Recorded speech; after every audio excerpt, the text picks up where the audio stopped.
सरपरस्त आला अंजुमन ताजरा शफीक रहमान वंगड़ की तरफ से सांगला हिल प्रेस क्लब व सिटी इलेक्ट्रॉनिक मीडिया के नौमुंतखब अहदेदारों और मेंबरान के एजाज में टी पार्टी का एहतमाम किया गया।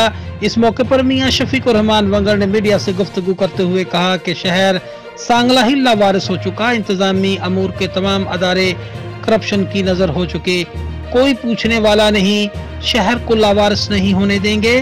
जगह जगह कूड़े के ढेर बीमारियां फैलाने लगे हैं। सफाई सुथराई के नाकस इंतजाम की वजह से शहर कूड़ादान में तब्दील हो चुका।